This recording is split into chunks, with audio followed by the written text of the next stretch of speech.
In the bustling town of Pune, a quiet street housed an old, weathered bungalow known as the Kapoor residence. Inside, 22-year-old Anjali Kapoor lived with her father, Rajesh. The house was filled with memories, but the most cherished ones were those of Anjali's late mother, Meera. Meera had passed away when Anjali was just 10, leaving behind a void that neither time nor words could fill.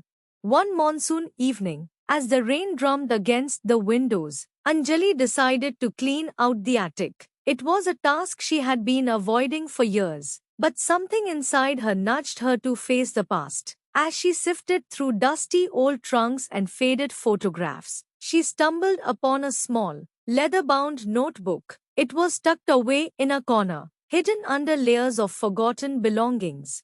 Curiosity piqued. Anjali opened the notebook. Her mother's elegant handwriting filled the pages, and as Anjali read, she realized it was a journal, her mother's journal. The entries were dated back to when Anjali was just a child, filled with details of their daily lives, Meera's thoughts, and most intriguing of all, secrets that Meera had never shared.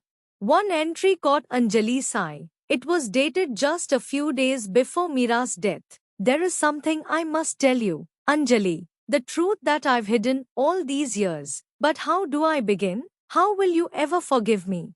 Anjali's heart raced. What could her mother have hidden from her? The question gnawed at her. Refusing to let go, she read on, hoping for answers. But the entries after that were mere daily musings. The journal ended abruptly, leaving Anjali in a swirl of confusion. Determined to uncover the truth, Anjali decided to investigate further. She approached her father the next morning, holding the notebook close to her chest.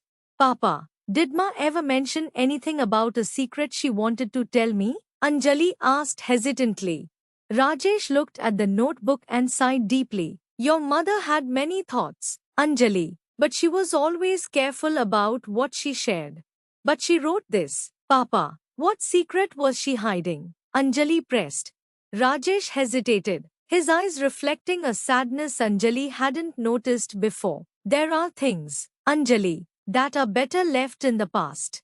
His reluctance only fueled Anjali's determination. She decided to speak to those who had been close to her mother. The first person she thought of was her mother's best friend, Priya auntie. Priya welcomed Anjali with a warm smile. As they sat down for tea, Anjali shared her discovery. Priya listened patiently, her expression growing more serious as Anjali explained her quest for answers. I remember your mother being troubled in her last days, Priya said thoughtfully. She mentioned wanting to tell you something important, but she never got the chance. What was it, Auntie? Do you have any idea? Anjali asked, desperation creeping into her voice. Priya shook her head. I wish I knew, dear, but whatever it was something she struggled with deeply. Feeling no closer to the truth, Anjali left Priya's house. Her next stop was the house of Mr. Sharma, the family lawyer. He had handled Meera's will after her death, and Anjali wondered if there was something he knew. Mr. Sharma, a stern yet kind man in his late 50s, welcomed Anjali into his office. After she explained her discovery, he sat back in his chair, a thoughtful look on his face. Your mother was a remarkable woman, Anjali, but even I don't know of any secret she might have had, Mr. Sharma said. After a long pause, Anjali's hope dwindled, but then, almost as an afterthought, Mr. Sharma added, there was one thing.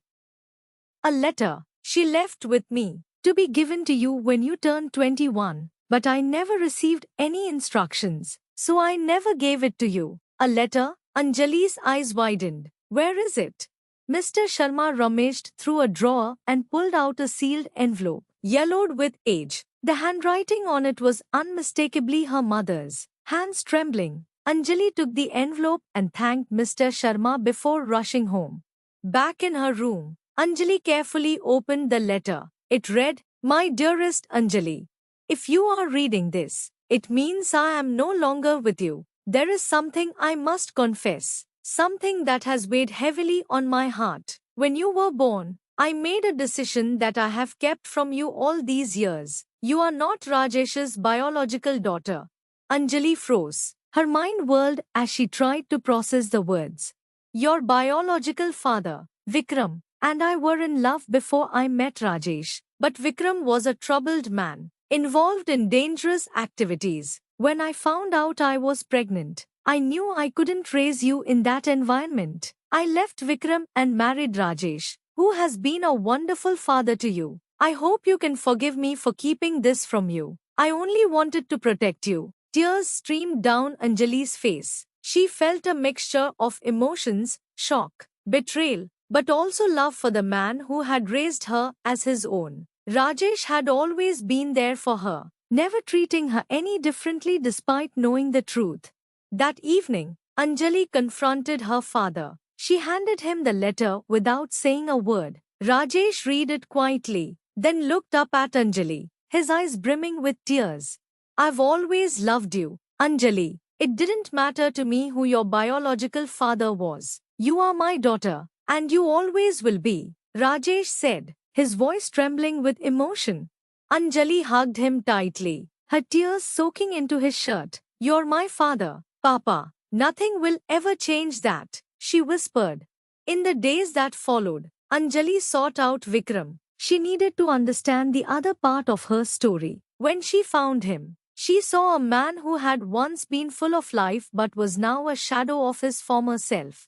Vikram was remorseful when Anjali told him who she was. He had regretted losing Meera and had tried to turn his life around. But it was too late. Anjali felt a strange sense of closure after meeting him, knowing that her mother had made the right decision.